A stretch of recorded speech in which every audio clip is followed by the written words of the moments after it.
Bueno, buenas tardes a todos. Les habla Christopher Tibble. Yo soy periodista y escritor bogotano y les quiero dar la bienvenida a la charla sobre la novela El verano en que mi madre tuvo los ojos verdes de Tatiana Tibuelac, que hoy nos acompaña desde París. El verano en que mi madre tuvo los ojos verdes se publicó por primera vez en 2016 y convirtió a Tatiana de la noche a la mañana, primero en su país, en Moldavia, luego en Europa y cada vez más en todo el mundo. La novela ha ganado múltiples premios y ha sido traducida a varios idiomas, y en español la publicó la editorial Impedimenta, la editorial de Enrique Redel, que se encargará el año que viene de publicar la segunda novela de Tatiana, que se llama Jardín de Vidrio. Para los que no conocen a Tatiana, Tatiana es una periodista. Ella estudió periodismo en Moldavia, el país donde nació, pero ella vive desde hace 10 años en Francia, y se ha dedicado al periodismo tanto audiovisual como al periodismo de prensa y en los últimos años cada vez más a la literatura. El verano en que mi madre tuvo los ojos verdes, su primera novela, eh, fue un fenómeno editorial por razones muy evidentes. Es una novela muy especial, es una novela que trata sobre la relación entre una madre y su hijo adolescente durante un verano que ambos comparten, pueblo perdido en Francia. Y si al comienzo de la novela el lector conoce la rabia y el dolor y la vergüenza que incuba el adolescente Alexi hacia su madre, en la medida que avanzan las páginas, el lector presencia la transformación que tiene la relación, en la medida en que Alexi empieza a ser madre por quien es y no por quien él quiere que ella sea. Y se puede hablar de una especie final de aceptación, sino de sanación. Tatiana ahorita me está diciendo que entiende español, viaja mucho a España, pero no lo habla con fluidez, así que vamos a hablar eh, esta entrevista en inglés. So, Tatiana, welcome to the Barranquilla Literary Festival. Good evening, and thank you for this invitation. So it's great to have you here, Tatiana. As you already know, the theme of the festival this year is roots, where we come from and how they shape the way we see the world. And I think it's a very appropriate theme, taking into account your novel. I think it fits in perfectly. But before we delve into the novel per se, and the characters and the mother and the son, uh, could you tell us about the roots or the origin story of the novel itself? How did it occur to you? Where were you? What was that eureka moment that told you, okay, I need to sit down and write about Alexi and his mother? You know, when I saw the theme of your festival, I immediately thought about a text which I wrote many years ago, immediately after I moved to France. I left Moldova and I moved to France to have my family here. And I remember that I wrote that text, which was quite, sappy, pathetic a little bit, because I filled it with all the cliche I had about roots and patriotism, and I even put my mother's bread there and all kinds of smells, which reminded me of my grandparents' house. And I was, of course, very proud of that text, and I felt like, I'm doing the right thing to keep in touch with my roots. But now, if you ask me, what does this mean for me today, the roots, I would say that everything changed completely. everything, maybe because I have two children who are born in France now, and they consider themselves French and they resist to my language, but also because I have more questions than memories now. So for me now, who I am became quite important, and the fact that I can't always answer this question in a way people would like me to frustrates me. And I started thinking about roots more than I should, in fact, and I expanded this topic in my second novel, especially. But if going back to Verano, you are right. I think that roots are there. If you could see, if you read the book, you saw that it's a mess, the setting. It's like English, like Polish immigrants in England, then coming to France and dying here with some Ukrainian interference. I would say that this was my way of running away from my identity. But in the same time, remaining in that zone I know best, Moldova, Romania, Poland, Ukraine, because I think that in every migrant's life, it comes a day when he can't just step over this question, who I am, how much of me is choice, how much of me it's blood, how much of me it's just things I was taught, and how much of me it's things I feel, really. And I think that all this, process of thinking so much about my roots came to Verano first, and then to my second novel, which is Glass Garden. I don't know if I induced some clarity for other people on this topic, but I don't think that someone can. Everyone should, come through this process and answer for themselves. Yeah, definitely. You've lived in France for the last 10 years, and a question that came up for me was, do you think this novel would have been very different if you had written it while living in your country, in your original country? That is to say, do you think that the distance between France and your country, that distance gave you some clarity or something else that allowed you to write this book? Well, you always need to step back to see more clearly, I thought, So in this regard, France gave me more clarity, yes, because I could see Moldova from the distance. I could detach myself a little bit from Moldova, but in the same time, I could miss it a little bit more. So, this mixture of missing a place and then having still some unsolved things in the past in that place, I think that was good for me, and I started writing. I don't know if I don't know if I would have written that book remaining in Moldova. Probably not, but also because my job in Moldova was a journal. I was doing, I was a journalist for many years, so I just didn't have the same relationship with words like I have now, because now the writing is the only time of the day when I interact with words, while before I was talking and writing every day, all day long. So for me, that pause from journalism meant that I could just have a break and have I don't know. I had time for looking if I have something else to say, and to, I don't know, to plunge myself into. And writing was my way of keeping in touch with home, probably, with language. I understand that you wrote the book in Romanian, Yeah. even though you were in Paris. You have some examples in literature of people like Samuel Beckett, for example. He was Irish. He lived in Paris, and he wrote in French as a way to distance him from his original culture.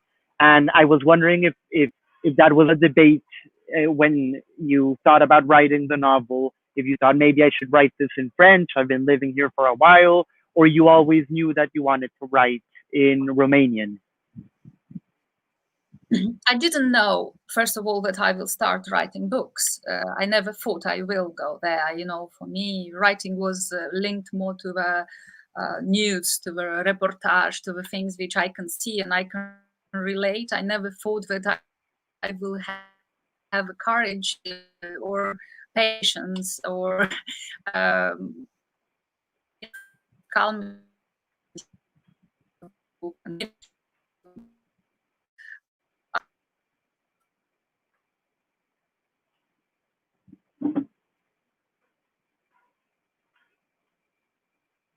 Hello?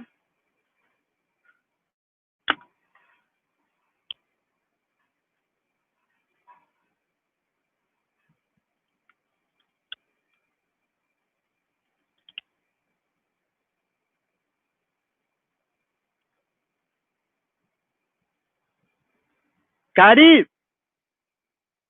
¿me traes un vaso?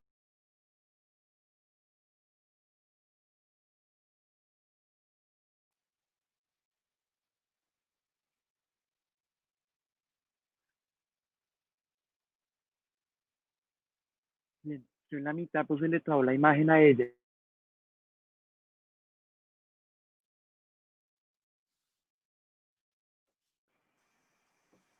Hi, Tatiana. You're back. That is probably because I was telling you how difficult it is to write a book.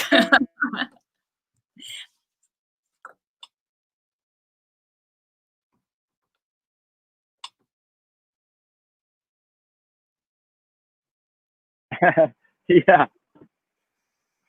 Can you hear me? Now a little bit. Okay, wonderful. Yeah, I lost you for a second again, but we're back. So yeah, we were talking about the language in which you chose to write the novel. If you could start the answer from the beginning, that would be wonderful.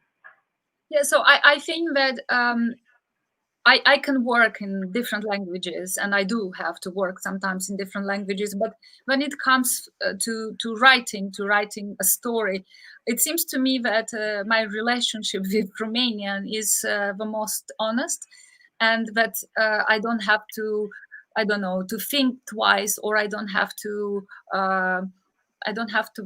focus so much on writing, but rather on feelings and on so I just take the language which is easier for me to be natural, I suppose, or honest, or so that is Romanian. I suppose I could write in Russian, but I thought that if I didn't do that for my second novel, I don't know if this will happen again. So for the time being is Romanian, yes, the language where I feel best. Taking into account, we're talking about language, Tatiana. I'd love to ask about the translations. You were telling me you understand English, you speak French, obviously Russian, and I was wondering if, because the book is, it's a very poetic book, it's full of these beautifully constructed metaphors. Um, how you feel the translation worked, if you worked with the translators, or is it one of those books in which it's more difficult to translate and there's always something lost in the translation?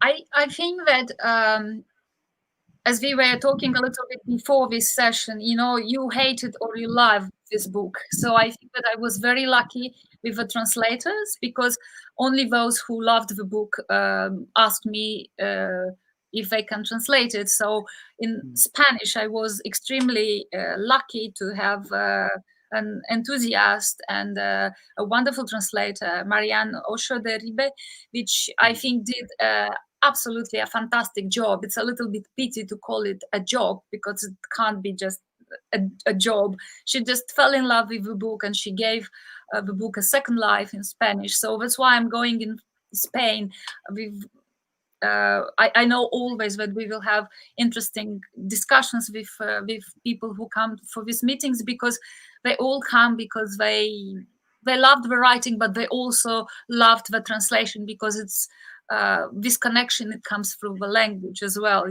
So I must say that in Spain, I feel really lucky because people see in this book not only the dark side as it happens in other languages, sometimes it is referred as to a book about death or pessimism or just, this kind of dark things. While in Spain, I was even invited to a festival in Bilbao, which was a humor literature festival of humor. So that changes a lot.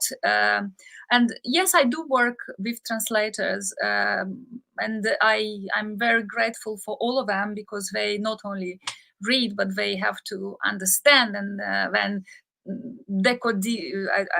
I don't know how to say it in English. Decode the book in their own language, and sometimes you can't translate in that language what I wrote, but they need to find something which will transmit the feeling maybe more than just a word.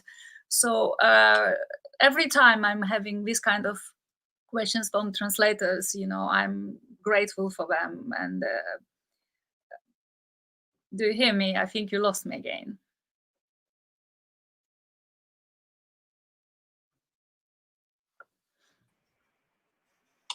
Hi, Tatiana. Now I lost connection.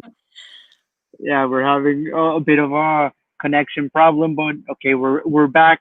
You were talking about the festival you attended in Spain. Yeah, you lost me there. I was saying that I was very happy that people invited me to a humor festival, which was quite new for me. I couldn't, and we talked about the fact that there is a humor in the book as well. There are passages where people can read and laugh and find it amusing as well, not only pessimistic.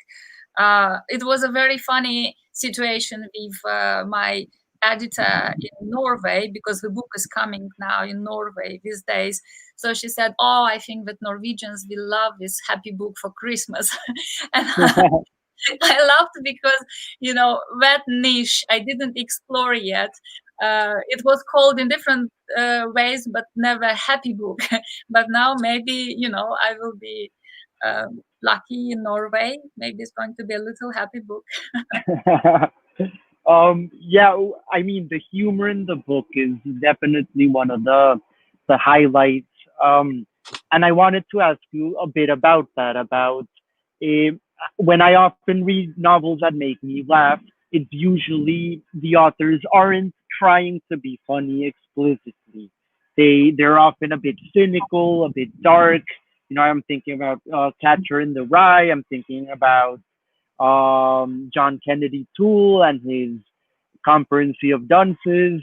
And so I was wondering if you had this intention from the beginning that you were going to write a book that make people laugh, or if the humor sort of ended surprising you as well. Yeah, I think the second version would be more accurate. No, I didn't try to construct things in this book. In general, I think that I had a set of feelings when I was writing this book. So I wanted to put those, first of all, and then around them I constructed the characters, and then around them I constructed the settings, and I thought mostly about how to deal with anger, how to deal with sadness, how to deal with hate, more than what is the character A will do at the end, or what the I don't know, the village where the mother dies will look like. Those came to me as secondary things in the book, and humor was not at all in my intentions. But I think that my cynical I don't know, my cynical tone, which in life is also present somehow, transpired. And well, I'm glad when people think that they can stop worrying a little bit and find something funny. I would hate to write a book which is just getting into depression all the time, more and more. Totally. Yeah, no, definitely think that the book manages to intertwine humor with all the emotions you were mentioning, and that makes it a very powerful read. Um, so I was wondering about the how can I put this sorry, I got a bit flustered. Um, yeah, the thinking about the tone of the book, Tatiana. It feels that it's at the same time, it's a very bitter book. It has bitter moments. It has very warm moments. You were obviously trying to channel all these emotions. Um, how, what was the process, a creative process of establishing that sort of tone in the novel? I couldn't hear the last part of a question. Sorry. I was wondering how you found the tone of the novel, which is a very precise tone between the humor, the warmness, the pain, the anger, and it sort of gives it a very unique textual feel to it, which is very different than what one usually finds today in contemporary literature. So I was wondering about the creative process and how you found that tone. Um, I I think that more than the tone, I was looking for images in my book. I always write as I would watch a film in my head, and but colors, the images are very important for me, and maybe that's why I even made Alexi a painter, because it's true that the colors don't vary so much. In my case, it's always black and white, gray. But after that summer, the book came after this summer I spent with my parents in all those locations I describe in the book. And I still had my head full with all these poppies and sunflowers, and this fantastic light in French countryside. So I just wanted to somehow to capture that atmosphere. I just wanted someone to be able to bath in that color.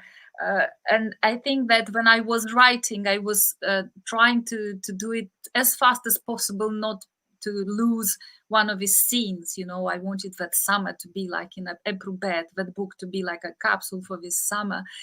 And the tone came probably also because I was in a rush, and everything is happening fast somehow, and probably only those poetic lines, which I didn't know at the time, but they are called poetry. I was writing some which gave me the possibility of drawing my breath, So I think the tone comes from this kind of rush and desire to say a lot in an image rather than writing 5 pages in a description.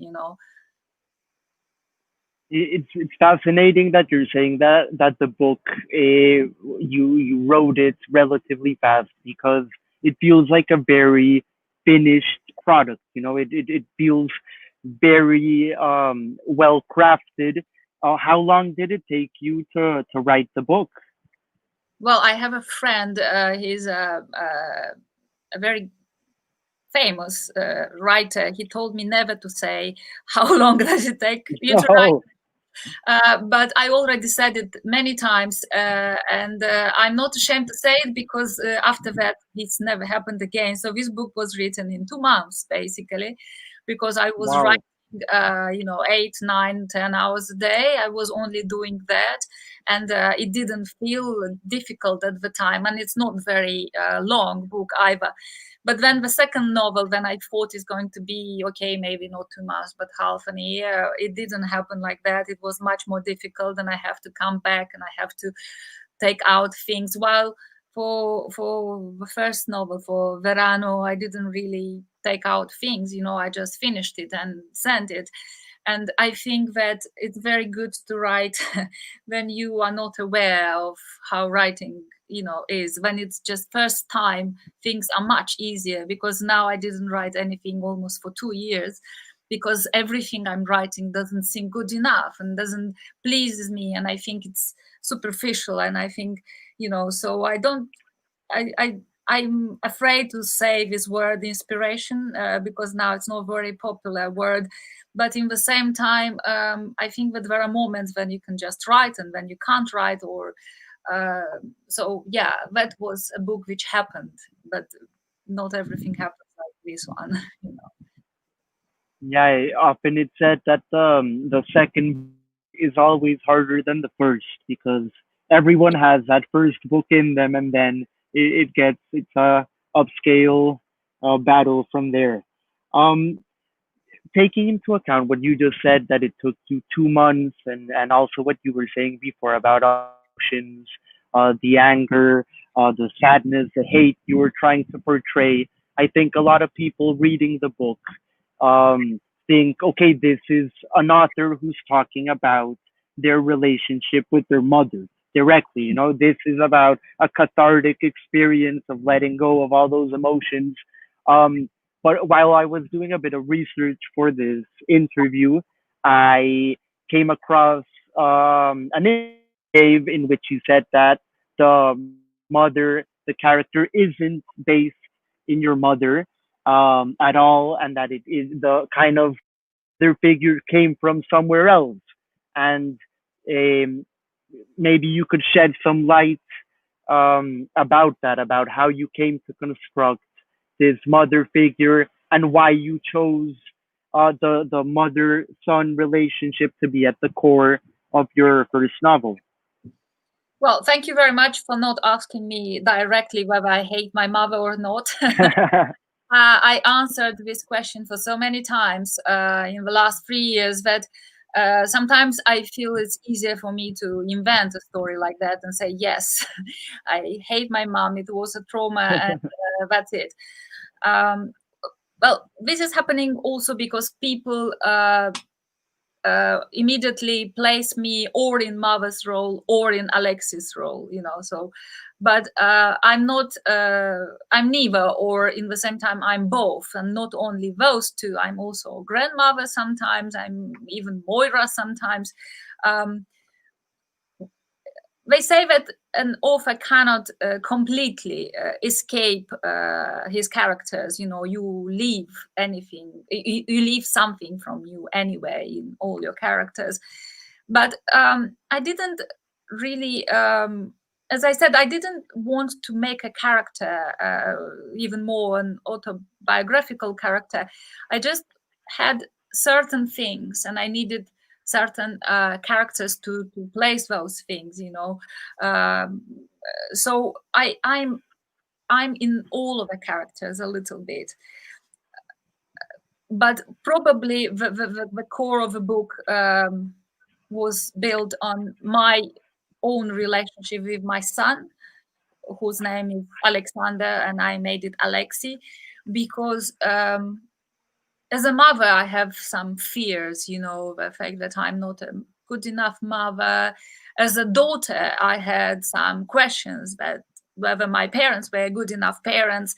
But as a writer, I have other questions and other reactions. So I think that in a way, I wrote that book as a letter. I said that before, as a letter to my son, who will grow up and who will read this book, and who will maybe at that time, for sure, he will have some things to say to me, but he will see that I loved him as I could, and I did my best.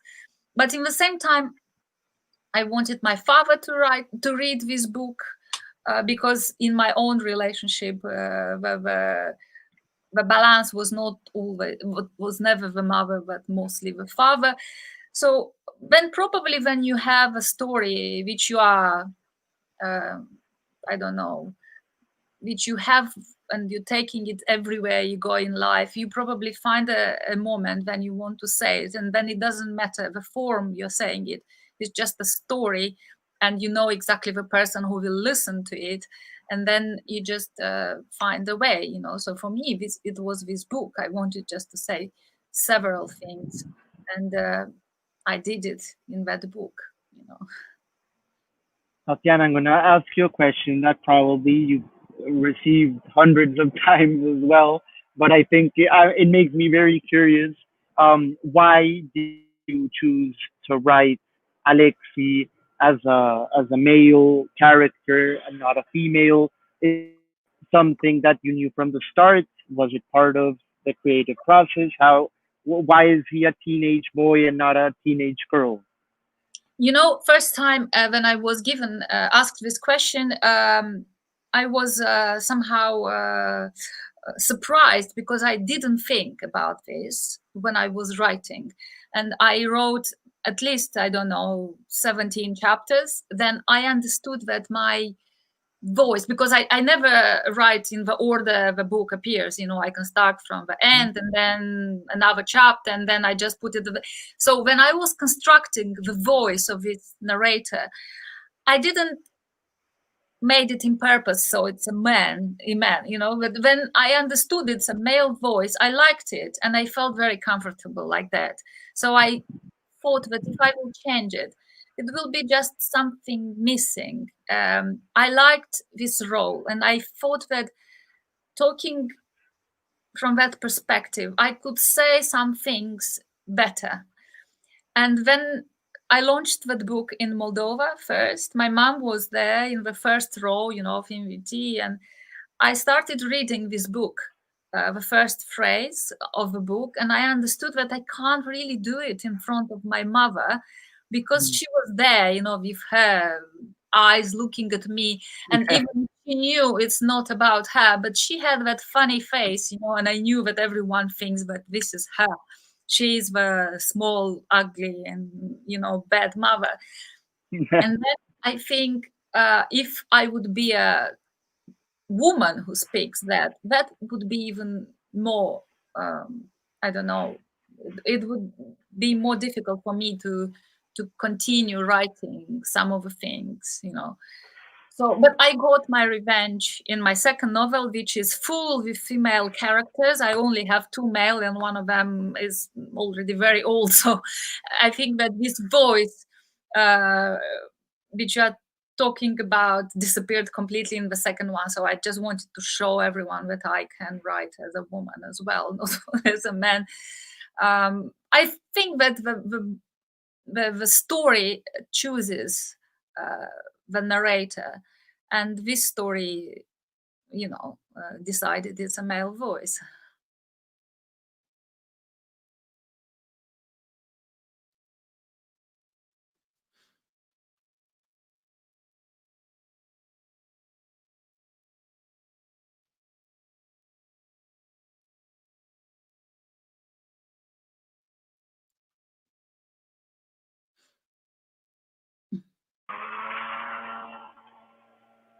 Hello, Tatiana?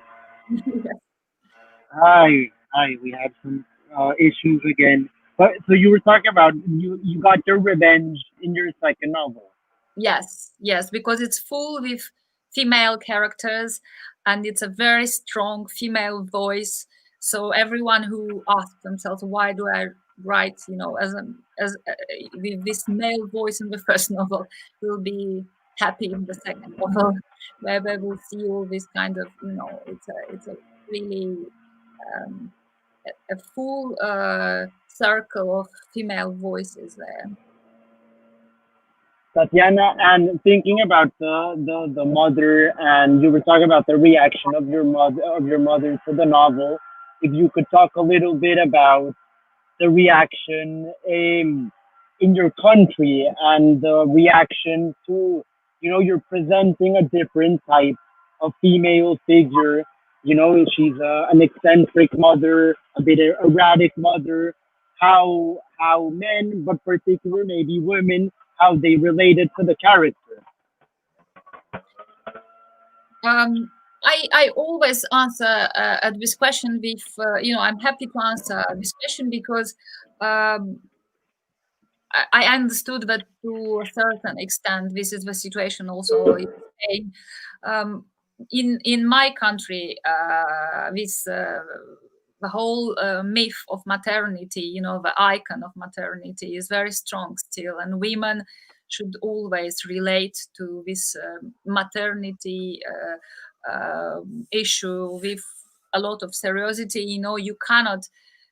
You shouldn't be a bad mother. You should be only a good and very good mother, a sort of saint mother. And that is tiring, and that is wrong as well, because women are not given the possibility, to be like normal people. They should always be only attached to their children. They should always grow around their children, protect them, then they die with children crying over them. And I think that it's putting a lot of pressure on women, and a lot of is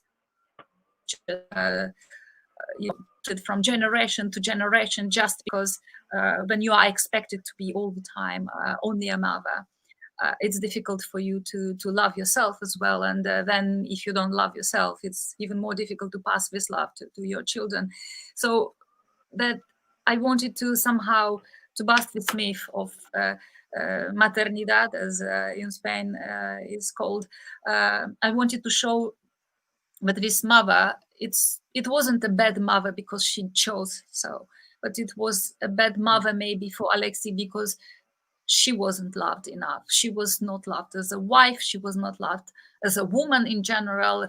She was a sort of submissive daughter to her parents who obliged her to marry. She was always living for the others. And only when this tragedy came upon her, only that was her escape, to a sort of thin, very dim happiness. It's happening a lot in real life. Some people ask me whether this hate of Alexei is not overreacted, and unfortunately I have to say no. Working as a journalist so many years, I saw even worse cases than that. So I don't think that the book is building false aggressivity or sadness. Is just a story which can happen and is happening in many countries, in many ways, and in many families. You were talking about right now the hate and the anger of Alexi, and I wanted to stop in those emotions for a minute.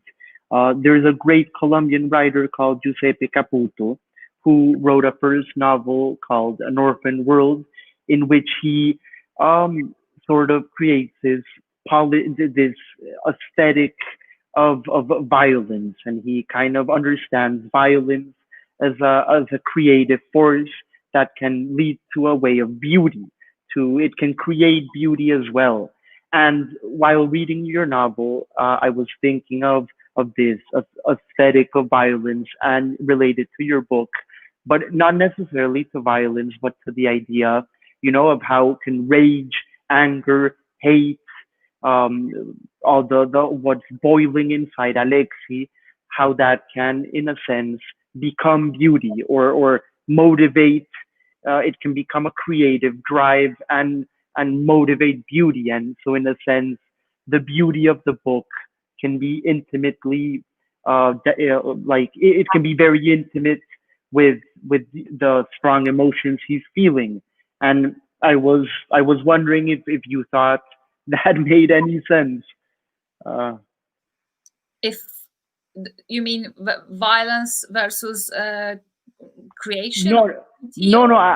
I mean how the rage and the anger in Alexei can be understood as a sort of a pathway to beauty or creativity or as a creative force in the novel. It kind of trying to make sense of how the anger and the rage in the book sort of lives and is transformed in a sense into beauty okay. towards the end. I do look for beauty sometimes in dark places. But let's not forget that Alexei in the book he has a condition. Okay, he's He's a boy who was taken to a special institution. He has a disease, a condition, a physical condition which wasn't addressed as it should, and he was taken from the mother, from parents. He was not loved at home as well. No one actually, tried to say, okay, you are like this, you have a problem, but we are here for you. He was somehow always pushed. The mother had tragedy because the sister of Alexei died. The father never loved him. The grandma was always busy, and then this aggressivity just found a way. I don't know. It became violent, and then he has to be institutionalized. But in general, I think that in life, all emotions are important, and I think that the modern people are trying too much to cover the rage, the sadness, the hopelessness, because they need to. We need, I'm putting us all. We need to always seem polite, happy, fulfilled. This is how people want to see us, and I think that we can't be always like that. We need to have ways. Can you? I think I lost.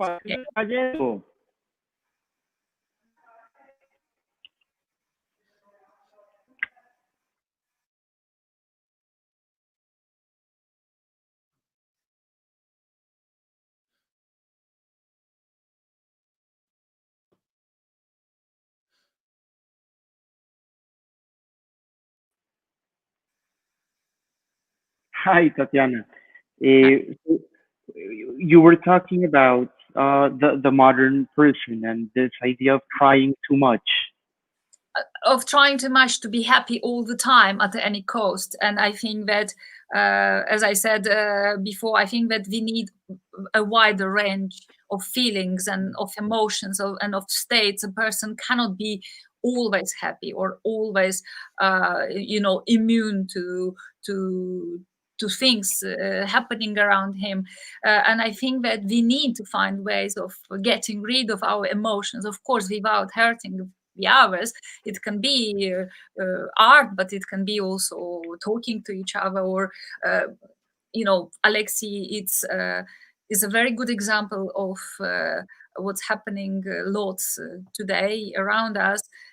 He's coming from a good family. I didn't want to make this family a poor family, because the tragedies are not happening only in poor families. Sometimes the unhappiness flourishes more even in rich families.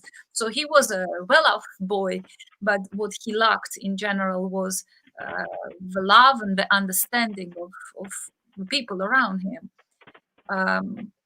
So I don't know if I answered your question about feelings and beauty and rage, but I think that we are alive, and we can't always live out only on one emotion.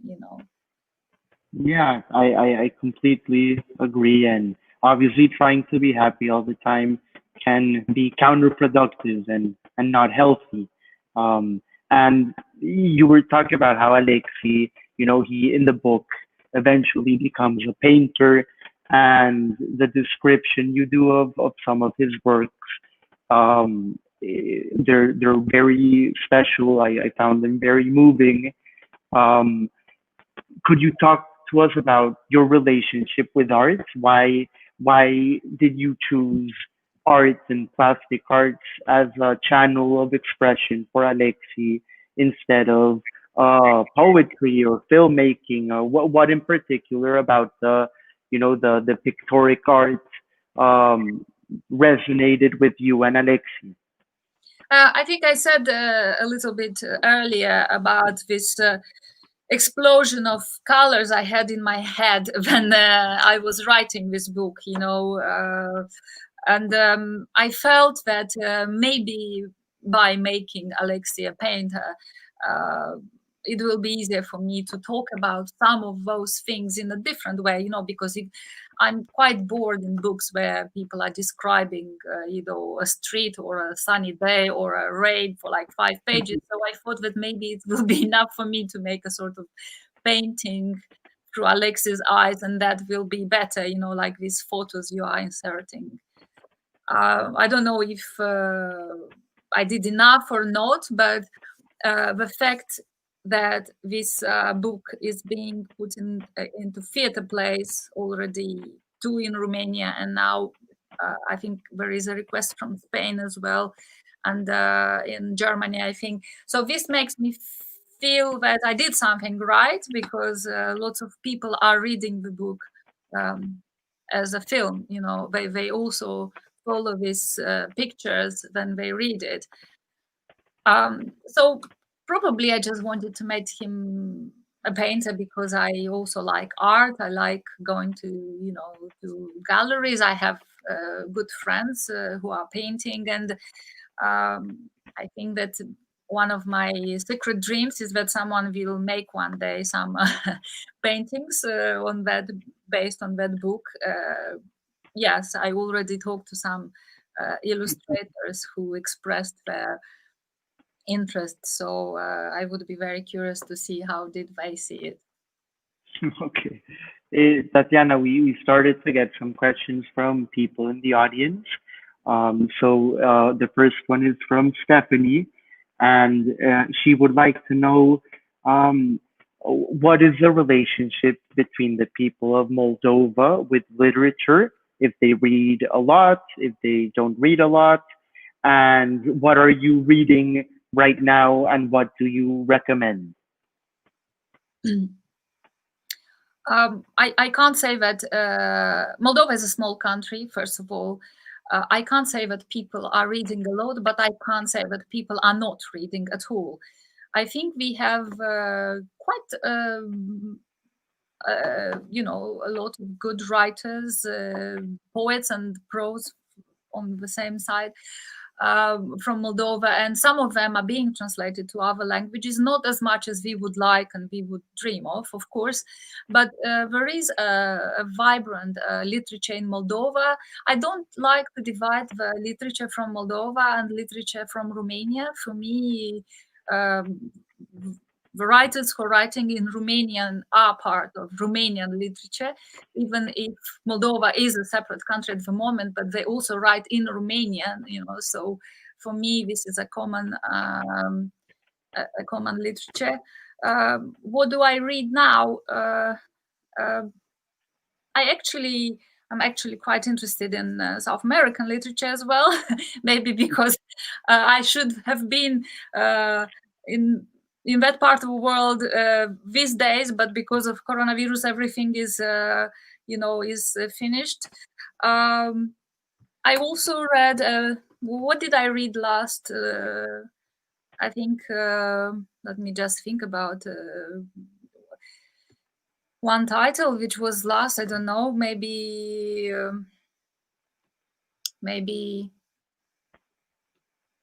it was a Romanian writer, but before that, just to make it a little bit. So the last book I read is Simona Sora. It's a Romanian writer. It's a fantastic book. I liked it. It's Complezence is called. But also I read Samantha Schleppen. I think she's Brazilian, if I'm not Argentinian. Argentinian, yes, and I liked her very much. I read 2 of her books, I think, Fever Dream and The Mouthful of Birds, if I'm not mistaken. Yeah, I mean, this I probably should give a bigger list, but I should give it a thought as well. Tatiana, we have another question from Dario Ernesto.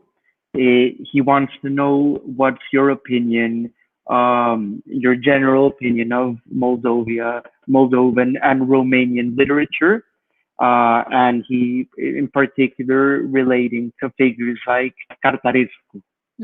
I think I said about the literature a little bit earlier. Cartarescu, I love this writer. I think he's one of the best writers, not only Romanian writers, but at the moment, I think he's one of the most interesting voices in contemporary literature. I read all his books, and even if it's strange to say that from a Romanian writer, I discovered Romanian literature, the modern Romanian literature, quite late, because I grew up with Russian literature more. And when I discovered Romanian literature, I remember reading Mircea Cărtărescu's Nostalgia, which I think it's already translated in Spanish. And I thought that this language has such big potential. It was like I was astonished, and I like that feeling, because that was one of the first Romanian books which made me think, okay, it's this language can sound like that. So yes, to answer, yes, Mircea Cărtărescu is one of my favorite writers. Okay. And finally, we have Esteban Patiño, which he first off wants to congratulate you for the wonderful novel. He said he read it in a single sitting, and he wants to know what you think about if you consider there's a boom of Eastern European writers at the moment, and he mentions you, Cărtărescu, and Petrovich.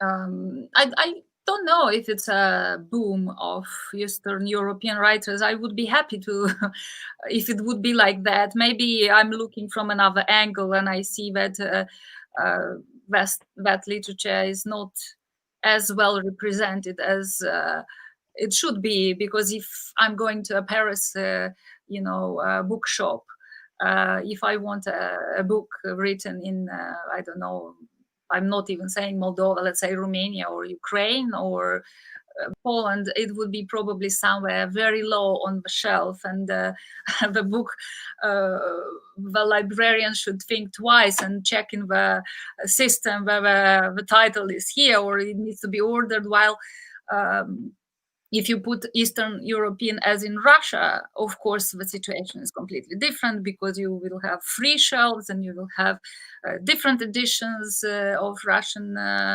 writers. That is nice for to have these great writers. But for me, Eastern European doesn't mean only Russia, and unfortunately, the balance is not so much in the favor of other countries. Okay, finally, Alba Arias. She doesn't have a question, but she has a comment. She wanted to say that she thought it was an excellent novel, that it grips you, it excites you. The characters are unforgettable, and she also mentions that the rhythm in which one reads a book is similar to the bicycle rides Alexei does around the town, that they're very agitated. Yeah. Thank you. I like very much this. I like this picking up from images I constructed with purpose. Yeah. So before we finish off and thinking about images in the book, I had a last question to you regarding the eyes of the mother. Towards the end of the book, we get this page where you put together all the phrases about the mother's eyes that are spread throughout the novel, and it's definitely it's a very special part, because one can see how Alexei's idea of his mother is evolving throughout the book, and how he, the infinite, almost infinite possibilities of images and metaphors that stem from the eyes, which is very special. Why the eyes? Why were you so interested in them?